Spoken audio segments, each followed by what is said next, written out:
SCP-004. Object Class: Euclid. Special Containment Procedures. When handling SCP-004-2 through SCP-004-13, it is vital that appropriate procedure be followed. Objects may only be taken out of the zone if accompanied by 2 Level 4 security guards. Under no circumstances are other components of SCP-004 to be carried through SCP-004-1. The consequences of these actions are impossible to predict, and the cost of conducting experiments at the moment makes further research impractical. If any objects contained within SCP-004-1 breach containment or the facility is destroyed, keys are to be brought inside and the door closed until the warhead is activated at Site-62. Unauthorized removal of keys from the testing area is grounds for immediate destruction. Basic access to SCP-004-1 requires Level 1 clearance. Level 4 clearance is required to use SCP-004-2 through SCP-004-13. Description: SCP-004 consists of an old wooden barn door, SCP-004-1, and a bunch of 12 rusty steel keys, SCP-004-2, SCP-004-13. The door itself represents the entrance to an abandoned factory in Data Expunged. Chronology: July 2, 1949, the door was discovered by a group of 3 miners who had illegally entered federal property near XXX. According to their testimony, they found a bunch of rusty keys in the mailbox and determined which door they opened.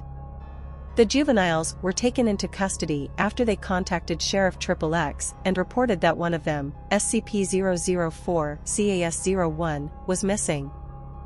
July 3, 1949, SCP-004-CAS-01's severed right arm was discovered by local authorities 8 kilometers from SCP-004.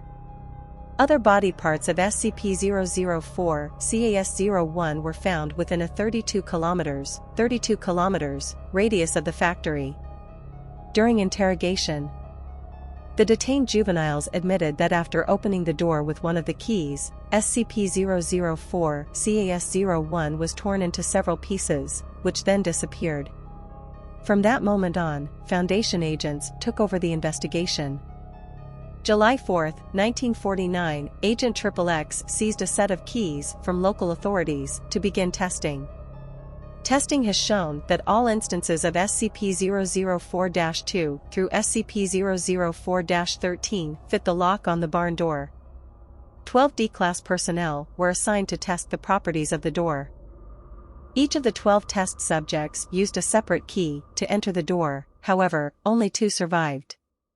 Opening the door with all keys except SCP-004-7 and SCP-004-12 resulted in the subject being torn apart, however, none of the body parts were later found. At the time of writing, only 2 parts of each subject have been found, other than the test subject using SCP-004-X, whose remains were scattered near the door. The rest have virtually disappeared completely. Of the 2 surviving test subjects, only one, using SCP-004-7, returned to normal. The other returned in a state close to catatonia, and was only able to get out of the room, after which he fell to the floor. Subject had to be immobilized as he attempted to gouge out his own eyes. See Appendix A, SCP-004 Psychological Effects. The subject using SCP-004-7 reported that he entered a large room that was not comparable in size to the building the door led into. Upon test subject's exit, SCP-004 was locked open to the entry of an armed platoon of Level 3 personnel.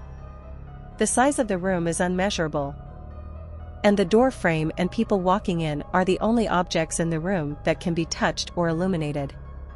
July 16, 1949, Miners and Sheriff XXX terminated. August 2, 1949, XXX was declared a danger zone due to unexploded ordnance and was surrounded by a fence to prevent civilians from entering. Testing has begun to determine the safety of the area behind SCP-004-1.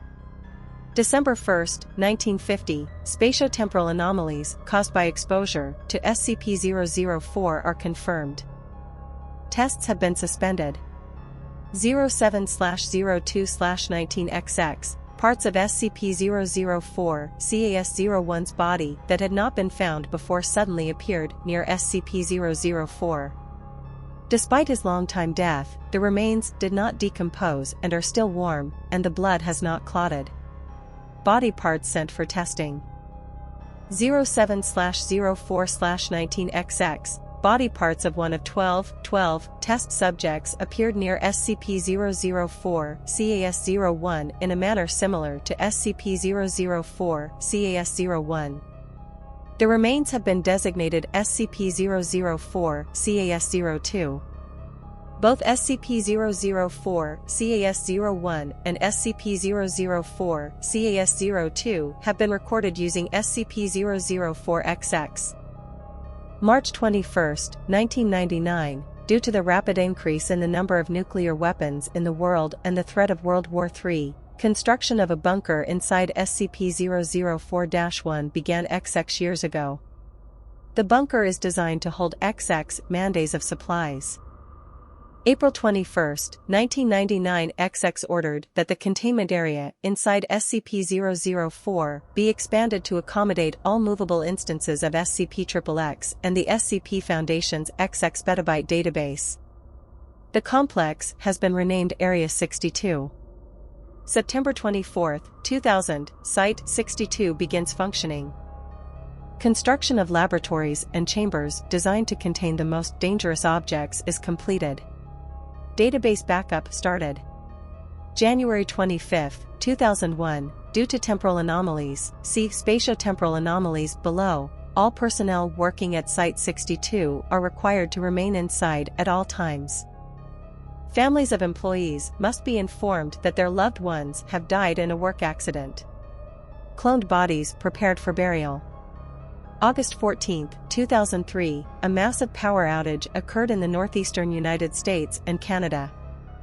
Multiple generator failures left Site-62 without power for 53 minutes. During these 53 minutes, all the premises in the zone were not illuminated in any way. Subsequently, Site-62 personnel reported that during this time they felt creatures and people, but could not see or touch them.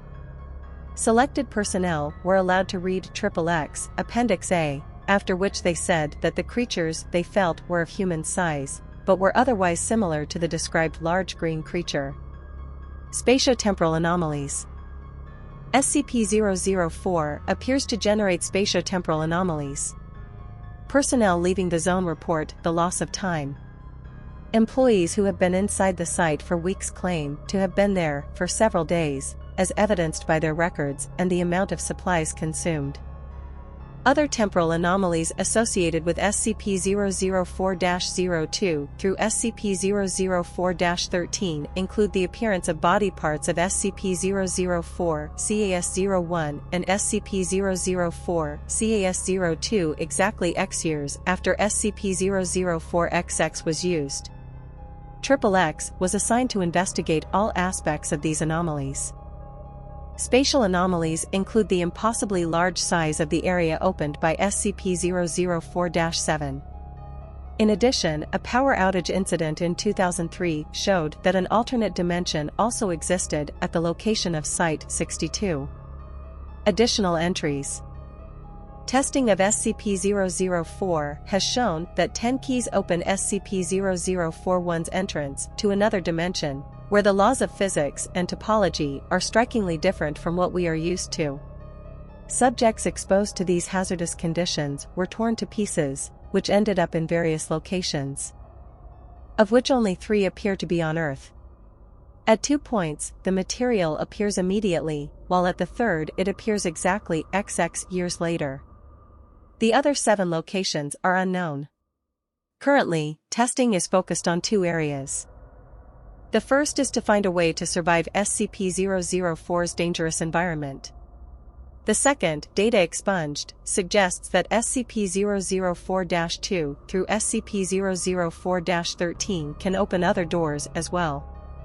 Addendum A, SCP-004's psychological effects. All D-Class personnel using SCP-004-12 returned in a near-catatonic state, with loss of speech. Some had enough strength left to try to gouge their eyes out. Of the 16 test subjects, only 4 survived. Only one of them, thanks to a long course of psychotherapy, was able to speak again. He told the therapist that he saw a huge green creature, so big that its body extended out of sight. He also mentioned an inner fear and sudden recognition of this being, as if something was hidden deep in its primal fear, as well as forcibly implanted incomprehensible memories. The subject was diagnosed with acute anterograde and retrograde amnesia. Look at that head. Why would she try? It's so fuzzy. Take it. Let's go without it. She's running. How